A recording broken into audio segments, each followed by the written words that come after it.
Hello there, this is Benny. And this is Kyle. And you're listening to The Doctor's Watcher. The Greek history, or is it mythology, podcast about every episode of Doctor Who.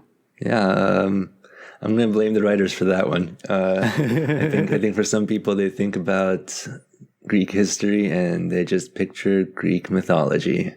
Yeah, I mean, I think there is at least a bit of overlap. Like, there are probably some historical figures that have become some mythical stories about. That's nice of you, Kyle. You're a generous man. And, you know, clearly Zeus existed because he was the Doctor. I follow. I'm not sure I follow that logic. Yeah. So, how you been, Kyle? I'm doing all right. I have recently been hard at work constructing a fortress for dwarves. Oh, yeah? And what are you building inside this fortress of dwarfs? So my dwarves, they seem to be obsessed with logic and mathematics. So I've been creating an adding machine for them. It's a fluid-based adding machine. It runs on water. So that's exciting. Yeah, like all the actual logic and circuitry and calculation is powered by water, which is pretty cool. So Kyle, what's the latest news about this logic machine? The dwarves had scheduled a grand showing of the logic machine. They were going to add a couple numbers together, and it was going to be the first time any dwarf had performed addition. And they built the whole machine.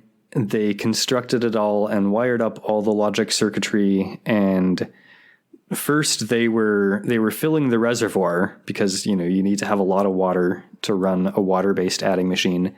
Mm-hmm. And first the reservoir started overflowing, and there were parts of the water pressure system that had holes in it that should not have had holes. So we had to have a minor emergency and shut the water off and drain the system and reroute some stuff and dig some new stuff and rethink some of the logic gates, and rebuilt a large portion of the adding machine and refilled it all with water, got it all ready for the big show they were going to have, and they went to go pull the levers to cause addition to happen, and nothing happened because they had wired most of the internal circuitry, but not the circuitry to actually, like, put any input into the machine. Oh, those dwarves. So close yet so far. Yep. And now they're going to have to drain the whole system again and do some more work on it, and then refill it, and, you know, hopefully schedule a new show and do some math. Yeah. Well, I hope the dwarves are not too disappointed, and I hope that the work is part of the fun. Because that sounds like it's potentially frustrating to a dwarf. I think they can deal with it. Okay. Yeah, it's going to take some clever dwarven engineering to safely drain the system in order to finish up the work. So yes, cool. Well, I wish the dwarves all the best. Cool. Well, I think we've got an episode for today ready to go, and I'm eagerly anticipating hearing about the Doctor Who which you have watched.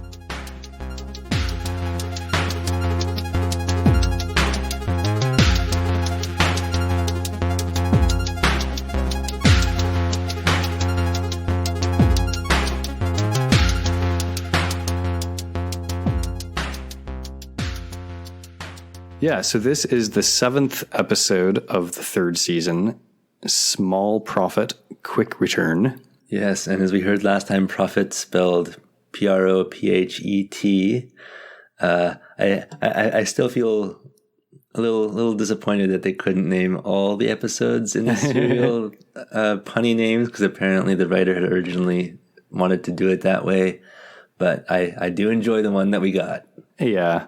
Well, there is at least one pretty good episode title coming up later in the serial. Excellent. That I think we're both going to like. Okay.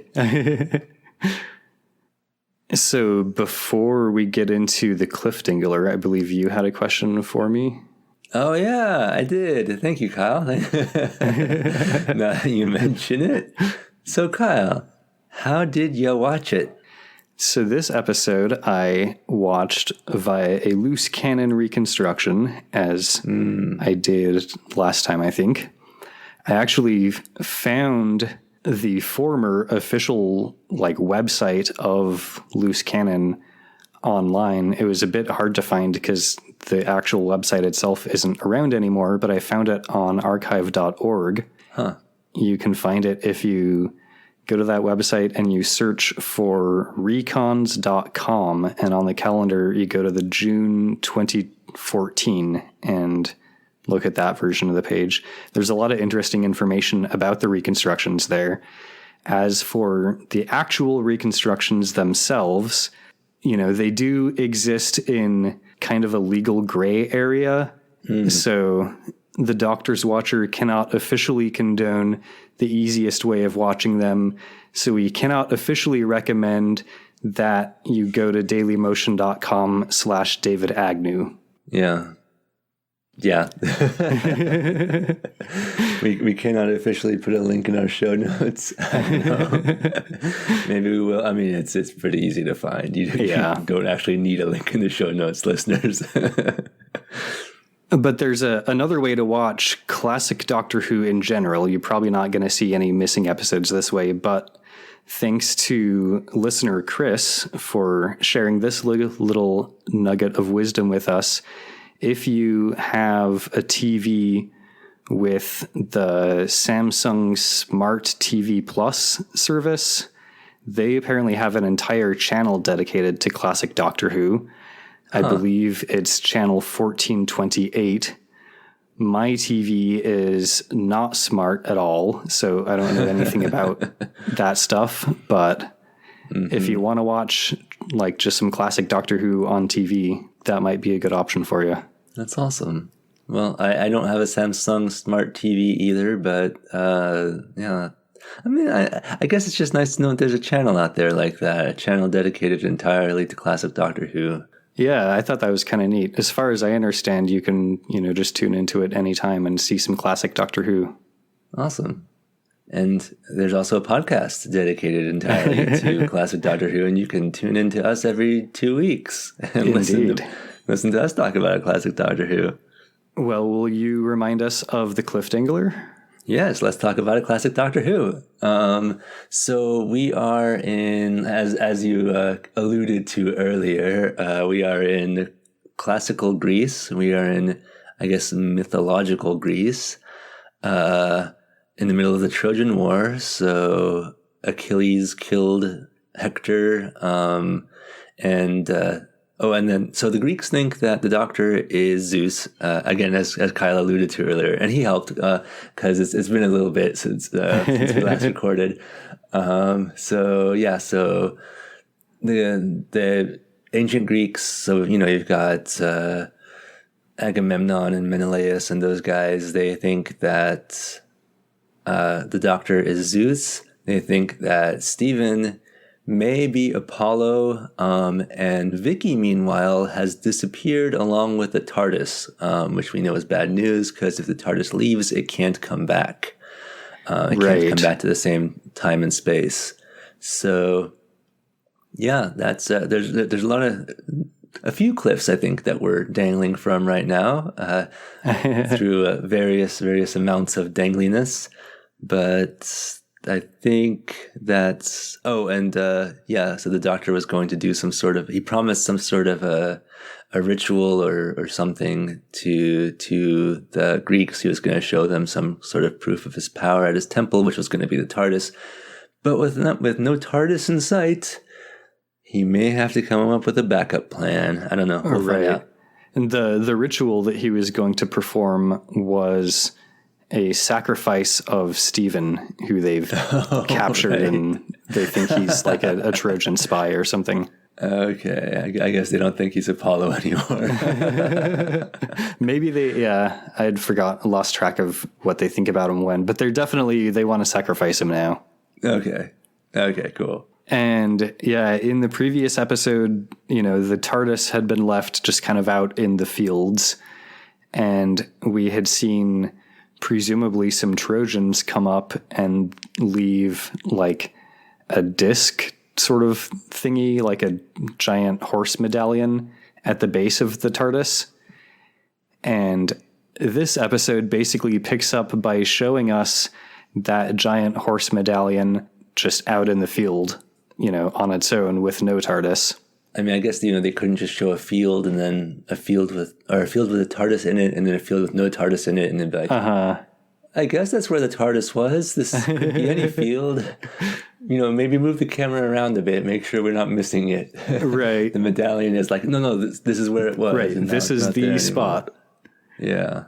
Agamemnon and Odysseus, we cut back to the Greeks, and they want the Doctor to go ahead and kill Stephen to prove that he's Zeus. Yeah. And call down some lightning to strike Stephen down. That's what we're here for. But the Doctor says that the sacrifice can only be done in his temple, which, as you mentioned, is the TARDIS. Odysseus is starting to get pretty pissed and annoyed. He wants to see some blood, basically. Let's get this done. Yes, Odysseus, well known for his bloodlust. I guess he did kill a lot of people. I mean, he's known for being kind of clever, but he also, definitely killed folks. But the Doctor decides to reveal that he is not actually Zeus. And sure. He admits this. He also tells them that Stephen is actually his friend and that neither of the two of them are Trojans. Well, I think they might believe 2 out of 3 of those things, having no stake in those games. Yeah, Agamemnon basically just has his guards seize them and take them away to be questioned. Okay, well, that's better than killing them on the spot. Yeah, it seemed like a pretty reasonable reaction to me. Yeah. We cut to the TARDIS exterior, which is apparently in downtown Troy. Oh, didn't go far. Paris has returned to Troy, and his father, King Priam, asks him if he killed Achilles, which, of course, he didn't. Yeah. Priam basically starts ripping into him for his lack of courage and whatnot, until he notices the TARDIS and starts asking about it, and Paris says that he captured it as a prize from the Greeks. So they basically just picked it up and moved it? Yeah, basically. Oh, so I thought like we were running Marco Polo style.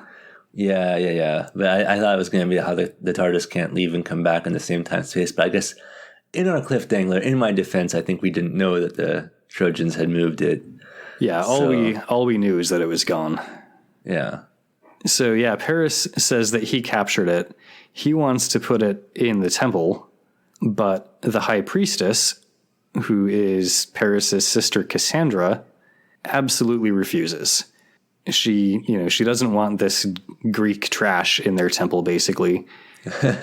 She and King Priam both think that the Greeks probably allowed him to capture this prize. Mm-hmm. What an interesting ploy for the Greeks to do.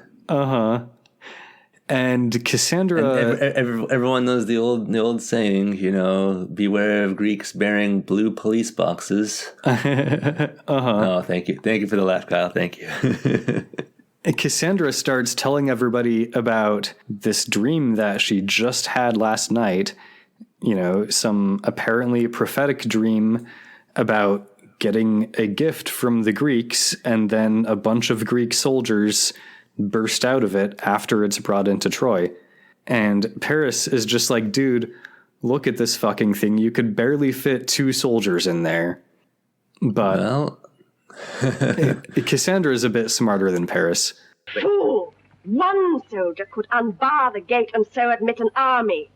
It's exactly the sort of scheme Odysseus would think of. Meanwhile, Odysseus is like, I wish I would have thought of something smart. Uh-huh. So basically, Cassandra tells Paris to go get some branches and sacrificial oil and some fire, and they'll just make a burnt offering of it. And, if it happens to have a Greek soldier or two inside of it, all the better. Nice. Meanwhile, inside the TARDIS, Vicki is watching and listening to this conversation on the scanner, and she's starting to get pretty worried. Understandable. As one might, if the TARDIS is going to be burned. Mm-hmm. So she heads to the wardrobe room and starts looking for something to wear. According to the loose cannon action subtitles, she finds a crinoline dress, a spacesuit, and a 1920s flapper dress. Nice. But we don't actually get to see any of that. Doctor, why do you have these things? I don't know. Maybe they were Susan's, some of them. Yeah, who knows? Yeah. I mean, if the doctor likes to put on a dress now and then, we're not going to judge. That's his decision. Uh-huh. I was about to say, he needs to fit into different time periods, but he actually doesn't give a shit about that. He just wears whatever he wants. Yeah.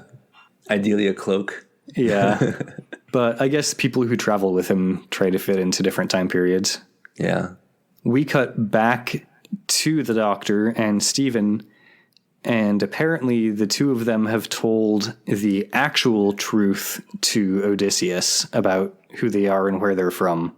Stephen is wrapping it up by saying that really it's only due to an accidental miscalculation by the Doctor that they're here in this time period at all.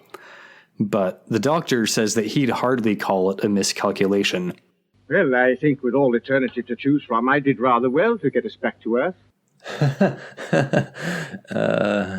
Don't ever change, Doctor, and we love you just the way you are. Uh-huh. I mean, do feel free to change 14 or 15 more times, but I guess that's inevitable, but we do love him. Odysseus seems to believe their story, and, he basically says that it's too wild of a story. They never would have dared to tell the story if it wasn't true. Yeah, he loved that story so much he wants to leave it a 5-star review on Apple Podcasts. Uh-huh. If only that had been invented in this time period, he would do so right now. But he points at 5 stars in the sky and says, "I name this constellation Review of Podcast." Yeah. Oh my God, yes. Sorry. Oh my gods, I should say. So he believes them and he decides to release them, but he's not just unconditionally releasing them. That seems fair. He's giving them 2 days and they're basically free during these 2 days to use their supernatural knowledge to come up with some scheme that the Greeks can use to capture Troy. Because, of course, they've had Troy under siege for 10 years now. Everyone's getting pretty tired of it. They want this to be over with. Mm-hmm. And are you planning on taking credit for that plan there, Odysseus? Probably. I think that's the idea. Yeah, it seems that way. Yeah. Over in Troy, they've piled up a pretty nice pile of branches all around the TARDIS, and they are pouring sacrificial oil over the branches. They're preparing to light it when Paris is maybe we should check with the gods and make sure they actually want this as a sacrifice. If it actually does contain Greek treachery, then maybe it would be really insulting to offer it to them. Huh. I mean, you'd think that the gods would either be yeah, that's cool, or just kind of meh. But yeah, like, sometimes you appreciate the gesture, even if the gift itself is just kind of like whatever. But I guess the Greek gods were known for being fairly petty and easily offended. So, well, these are maybe these are for the Trojan gods. Do the Trojans have different gods than the Greeks though? Because it seems like these ones, they basically, I don't know how accurate or historical this is, but these Trojans worship like the god of horses, basically. Okay, maybe that was the thing. I thought that the horse thing was a Poseidon type deal, but you know what? Be. It's been a while since I looked into it, so yeah. And who am I to argue with Doctor Who? Cassandra is pretty annoyed at like the delay of the sacrifice and the suggestion to like check in with the gods first, but she starts to pray anyway. Oh, hear me, you horses of the heavens who gallop with our destiny. If you would accept this gift, let us see a sign. Show us your will, I pray you, for we are merely mortal and need your guidance. We are nearly mortal and need your guidance. Sounds pretty cool. Yeah. That seems like, let me live. I don't know. As she finishes her prayer, the doors of the TARDIS open and Vicki steps out, and she's wearing a spacesuit. Yeah. Really, for real? No, she's wearing this like nice kind of like off the shoulder Greek style dress, and okay. she's got this like fancy hairstyle with a bunch of curls and shit. I thought she was gonna be like, what's the line in Back to the Future where it's like I'm Darth Vader from the planet Vulcan or something? Yeah, it's worth a shot.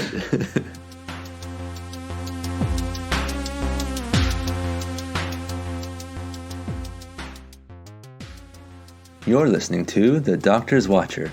If you enjoy our show, please leave us a 5-star review and tell a friend. We appreciate you, listener. You can reach us by tweeting at Dr. Watcher or emailing thedoctorswatcher@gmail.com. And now, back to the episode.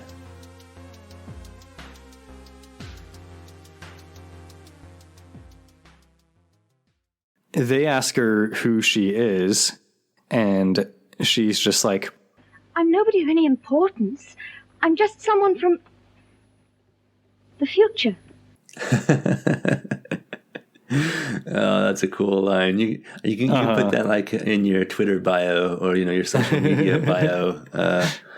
Well, I'm sure Twitter doesn't exist, and even if it seems to be hanging on now, there's no way it's made it into Vicky's time. Yeah, she kind of like repeats herself a few times, or like clarifies or whatever, as they try to work out if she's a goddess or a sorceress or what. She's like, sure, all of the above. When someone asks you if you're a god, you say yes.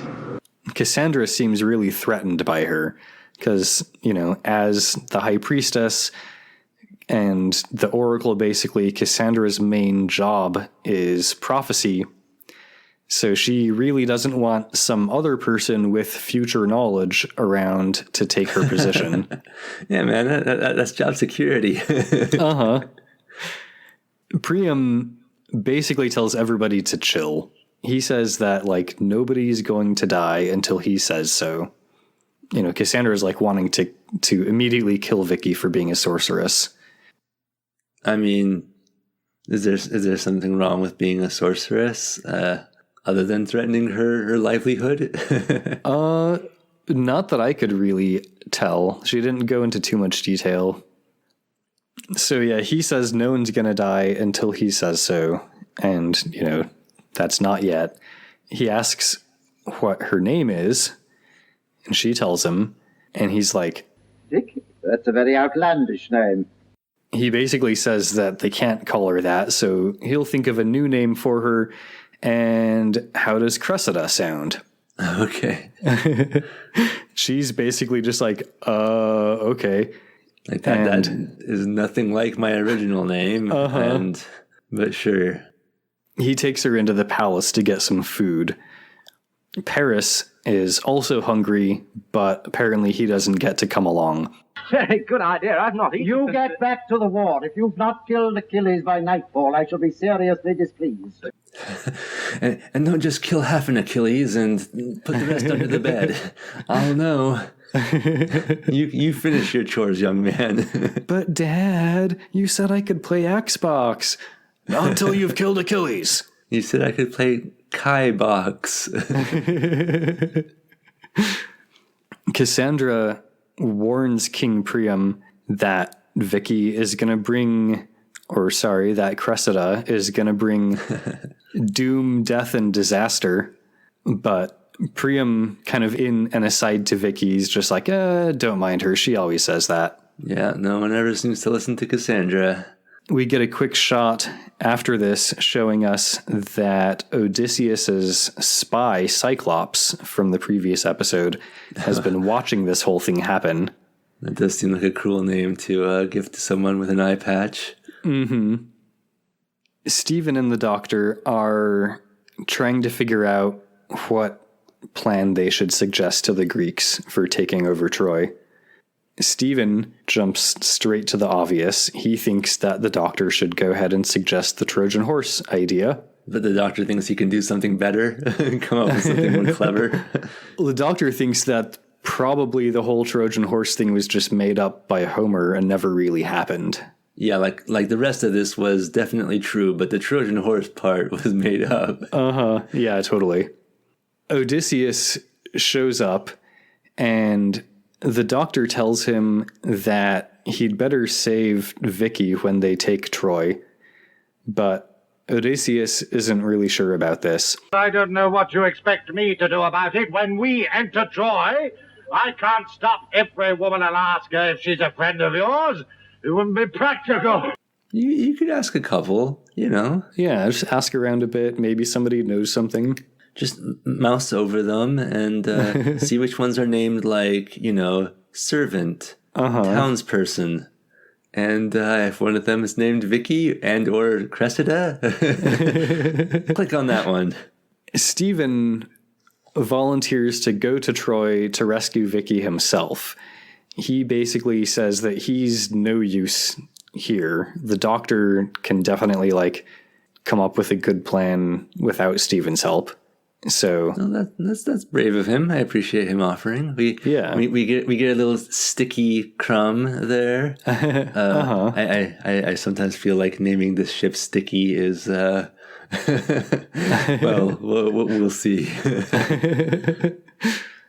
So he basically asks for a Greek soldier uniform because his intention is for the Trojans to take him as a prisoner of war.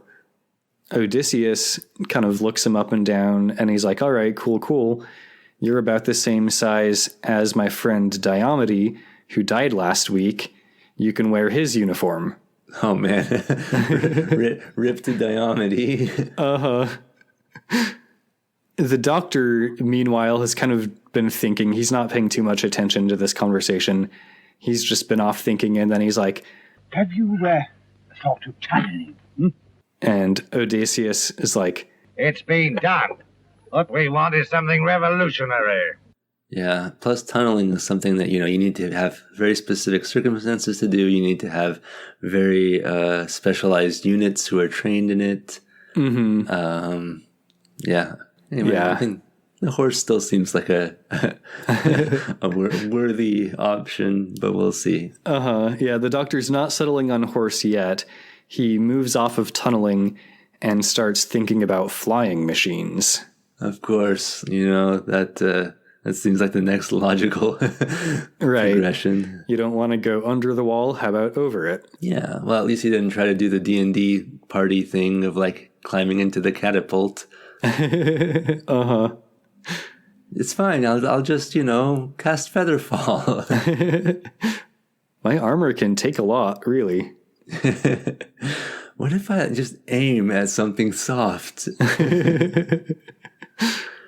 I can take a 5-foot step, in the middle of my turn. So I'll just 5-foot step in the direction of the wall as I fly over it. Out on the plains, Paris is shouting for Achilles until he realizes that he might actually be heard. So he modulates his shouts of challenge to whispers of challenge, basically. I dig it. It's like, you know, when it's your job to like, when you're at work or something and you have to help a customer, and so you're like, you know, if anyone needs help, but then you're like, oh no, if anyone needs help, let me know. Achilles! Achilles! Come out and fight, you jackal! Paris, Prince of Troy, brother of Hector, seeks revenge. Do you not dare to face me? Nope, guess he's not here. I tried. All right. Time to go back. Sorry, Dad. I really tried to kill him. I called him a jackal. I mean, that seemed like it was going to work. I don't know. Uh-huh. Steven shows up. He's like, I'll face you. Nice. And, yeah, person of action. Paris is like, dude, I don't want to kill you, just Achilles. Like, just let's be chill. I have one very specific Greek that I want to fight. It's like, man, all right, come on. Like, seriously, my dad told me I have to do this. Like, Steven's like, dude, you're Trojan and I'm Greek. Of course you want to kill me. Paris, like, keeps trying to get out of it, but Steven keeps pushing him until he finally gives in. The two of them draw swords and they start to fight. The fight goes on for a little bit until Steven pretends to stumble and fall, and he drops his sword. Paris is kind of like psyching himself up to kill Steven. And Steven's like, wouldn't you rather capture me? I don't know, I'm just spitballing here, just tossing out ideas. If you want to contribute to, you know, we can just bounce it back and forth. But I'm thinking capture, maybe capture. Take prisoner. Yeah, Steven actually just says, I yield. I'm your prisoner. There you go. Paris tells him that, like, that sort of thing is usually not really done, and, like, wouldn't he rather die than be taken prisoner? I'm just putting it on the table, you know. It's like I'm going to leave it up to you, but I've got the sword. You know, it's pretty sharp. Did you think it through all the way? And Steven is like, well, yes, but only in a general sort of way. You see, when I first challenged you, little did I know that you were indeed the Lion of Troy. He's like, no, I'm just Paris. He starts talking all about how awesome and amazing Paris is, and he really hopes that Achilles doesn't ever have to face him, because the Greeks would just be totally fucked without Achilles. And he's going on and on like this until finally Paris agrees to take him as a prisoner into Troy. Farewell, Achilles! For today, Paris of Troy has other business. Come, dog. Well, at least I'm not a jackal. So yeah, now he's got an excuse for having not killed Achilles when he comes home tonight. There you go. It worked out for everyone. Back in Troy, Vicki / Cressida has finished having dinner with Priam. You're sure you wouldn't like a little more breast of peacock? Oh, no, thank you. I couldn't eat another mouthful. Peacock. Uh-huh. Yeah, I always like hearing about the different foods that they get to eat in different time periods. Yeah, I mean, I don't know how much meat is on it. I guess they're a decent size, right? Peacocks. Yeah, I would imagine seems like you've probably got a tail. at least a chicken to turkey amount of meat. Maybe not turkey, maybe like a chicken. Yeah. As they chat, it comes up that Trojans are really into horses. And Vicki... Who didn't like it? Vicky's like, oh, interesting. And Priam's like, what's up? And she's like... It's nothing. It's just a story I heard a long time ago. Yeah, we can see where this is going. Yeah. She says that it's just a legend, but Priam wants to hear it, but she won't tell the story. She changes the subject instead. Prince Troilus, who was here just now, is he your youngest son? Why, yes, Cressida. Prince Troilus is my son. Uh-huh. She apparently thought that Troilus was pretty cute, and Priam says that he thinks that Troilus thought that she was pretty cute too. Uh-oh. So we are, very clearly setting up the HMS Cressilus, or, the Cressida and Troilus ship. Troicida? Troicida, Cressilus, Troicida. I think those both work. They're not bad. And yet, also, neither one is clearly a home run. So, yeah, either way.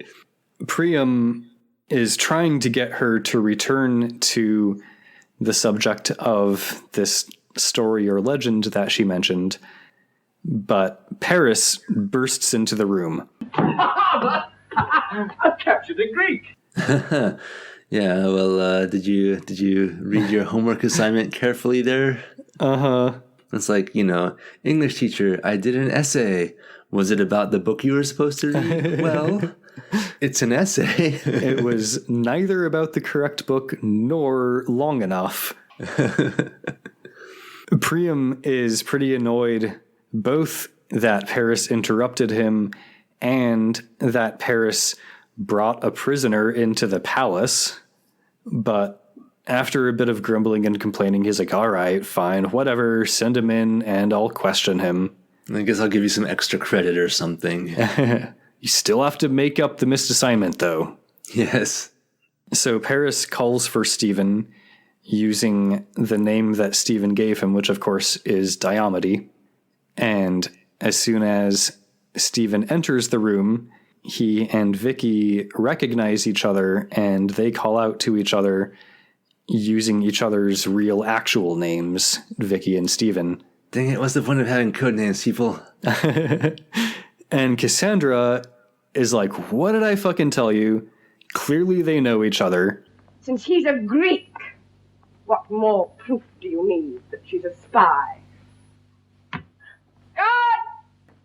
Kill her! Kill both of them! Well, all things considered. That's not the worst idea. And from her point of view, I'm personally rather hoping they don't get killed, but yeah, I can understand where she's coming from. Totally makes sense for Cassandra. Yeah. And the words appear on the screen. Yep, as the guards draw their swords and they move in on Stephen and Vicki, the words next episode, Death of a Spy, appear on screen.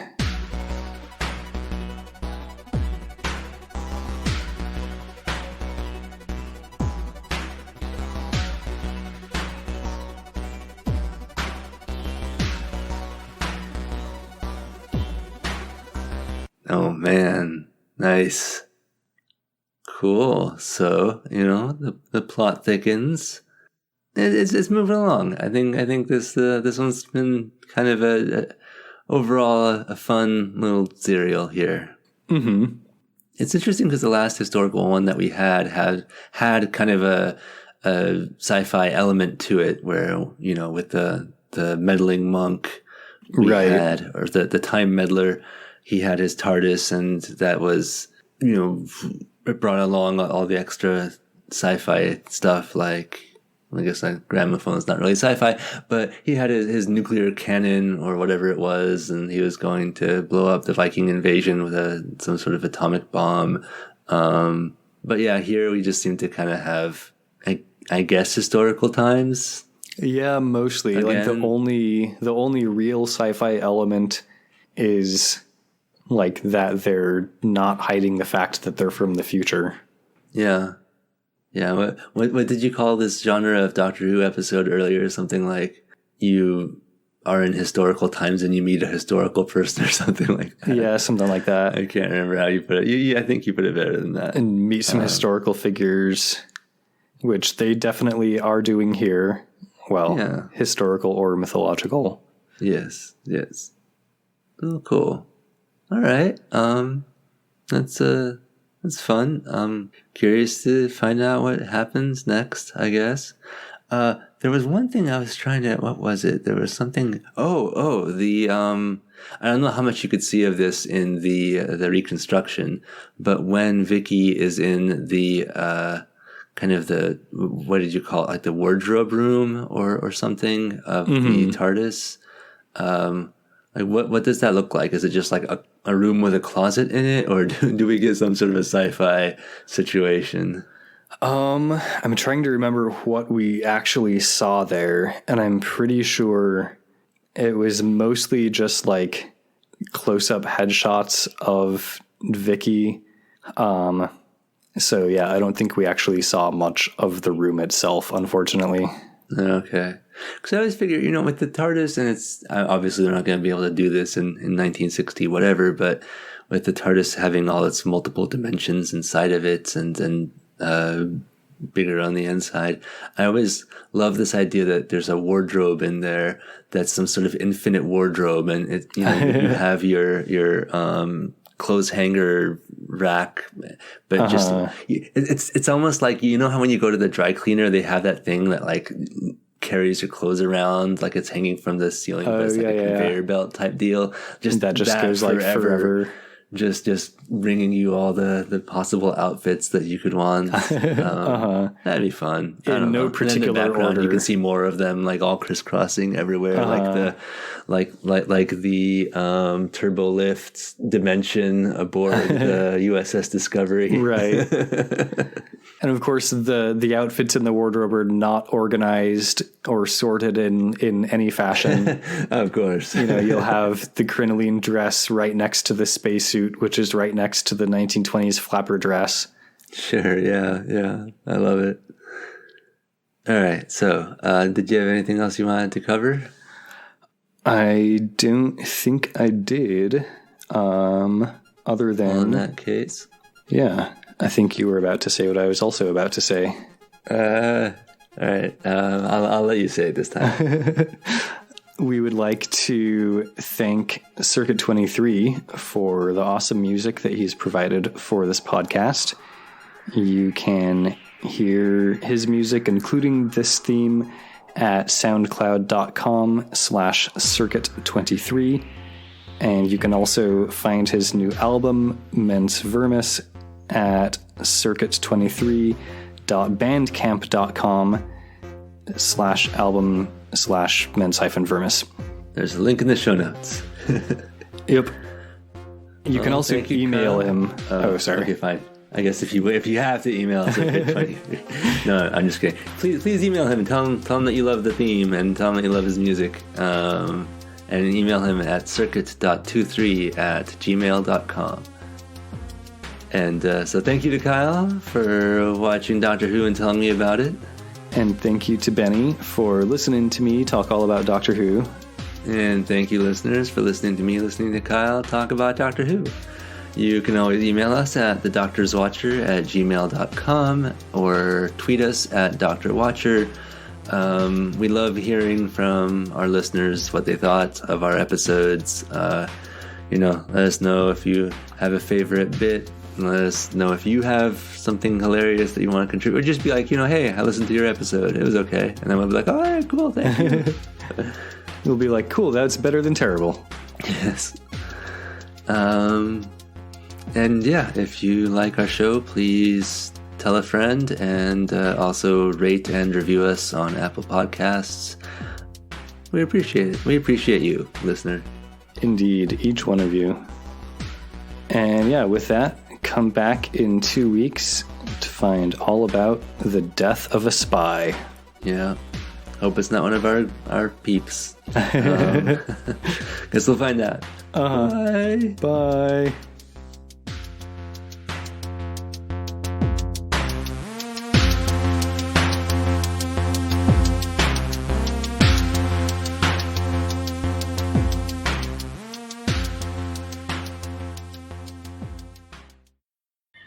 Do you manage to live like this when you're under siege? My nephew Aeneas brings us a little something from time to time. He's in command of our mobile force. Spends most of his time harrying the Greek supply routes with his cavalry.